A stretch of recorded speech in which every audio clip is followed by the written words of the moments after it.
Philip Woolen.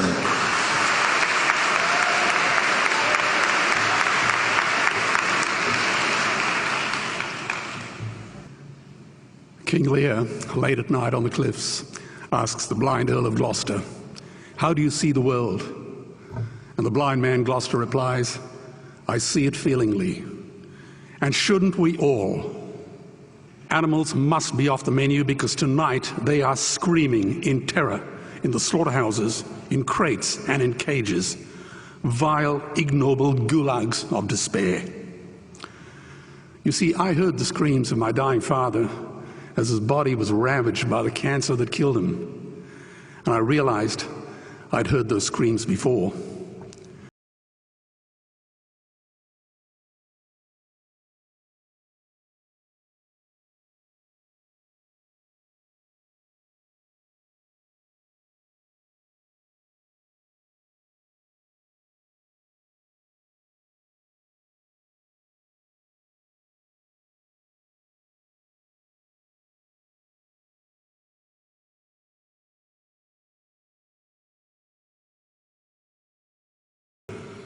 Meat today is the new asbestos, more murderous than tobacco.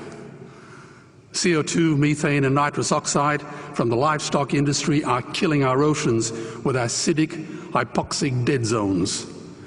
90% of small fish are ground up into pellets to feed to livestock.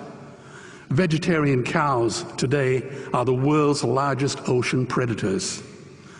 The oceans are dying in our time. By 2048, all our fisheries will be dead, the lungs and the arteries of the earth. Billions of bouncy little chicks are ground up alive simply because they are male. Only 100 billion people have ever lived. 7 billion people live today. And yet we torture and kill 2 billion sentient living beings every week.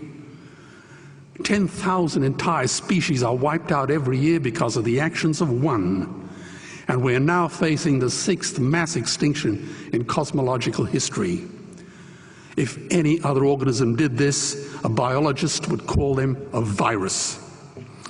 It is a crime against humanity of unimaginable proportions. But happily, the world is changing. 10 years ago, Twitter was a bird sound. www was a stuck keyboard. Cloud was in the sky. 4G was a parking space. Google was a baby's burp. Skype was a typo. And Al-Qaeda was my plumber. Victor Hugo said, "There is nothing more powerful than an idea whose time has come." Well, animal rights today is now the greatest social justice issue since the abolition of slavery. Do you know there are over 600 million vegetarians in this world?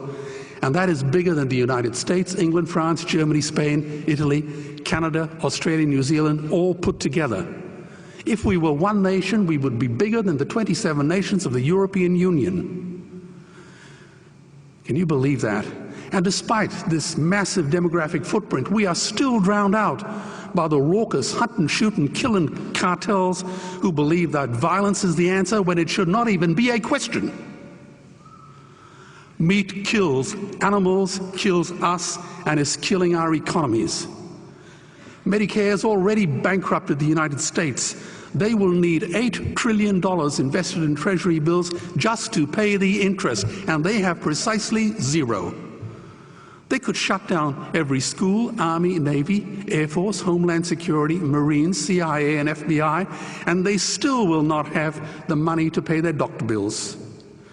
And our Cornell and Harvard say that the optimum amount of meat in a healthy human diet is precisely zero. Water, as you know, is the new oil. Nations will soon be going to war for it. Underground aquifers that took millions of years to fill are now running dry. It takes 50,000 liters of precious drinking water to make 1 kilo of beef. Today, 1 billion people are hungry. 20 million people will die from malnutrition. Cutting meat by only 10% will feed 100 million people, and eliminating meat will end starvation forever. If everyone ate a Western diet, we would need 2 planet Earths to feed us. We've only got one, and she is dying. Greenhouse gas emissions from livestock is 50% greater than transport, as Peter said. Cars, trains, buses, ships, lorries, the whole lot. And as I travel around the world, I see poor countries who sell their grain to the West while their own children starve in their arms. And the West feeds it to livestock so we can eat a steak? Am I the only one who sees this as a crime? Believe me, every morsel of meat we eat is slapping the tear-stained face of a hungry child. When I look into her eyes, do I remain silent? The earth can produce enough food for everyone's need, but not enough for everyone's greed. We are facing the perfect storm.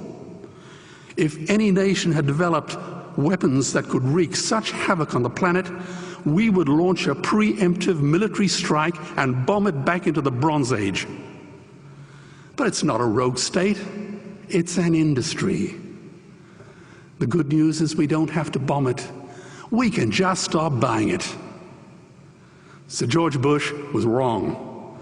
The axis of evil does not run through Iraq, Iran, or North Korea. It runs through our dining tables. Weapons of mass destruction are our knives and forks. Our proposition is the Swiss Army knife of the future. It solves our environmental, water, human health problems and ends cruelty forever.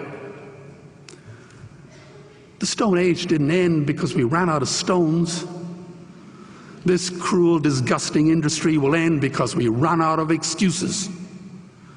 Meat is like the 1 and 2 cent coins. It costs more to make than it's worth. And I come from the bush. Farmers are the ones with the most to gain. Farming won't end, it would boom. Only the product line will change. Farmers would make so much money they won't even bother counting it, and I'd be the first to applaud them. Governments would love us. New industries would emerge and flourish. Health insurance premiums would plummet. Hospital waiting lists would disappear. Hell, we'd be so healthy, we'd have to shoot someone just to start a cemetery. So tonight I have 2 challenges for the opposition. 2 challenges. Meat causes a wide range of cancers and heart disease. Would they name one disease caused by a vegetarian diet? And 2, I'm funding the Earthlings trilogy. If the opposition is so sure of their ground, I challenge them to send a copy of the Earthlings DVD to all their colleagues and all their customers. Go on, I dare you.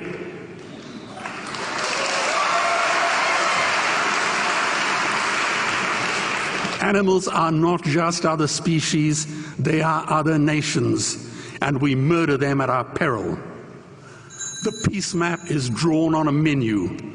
Peace is not just the absence of war, it is the presence of justice.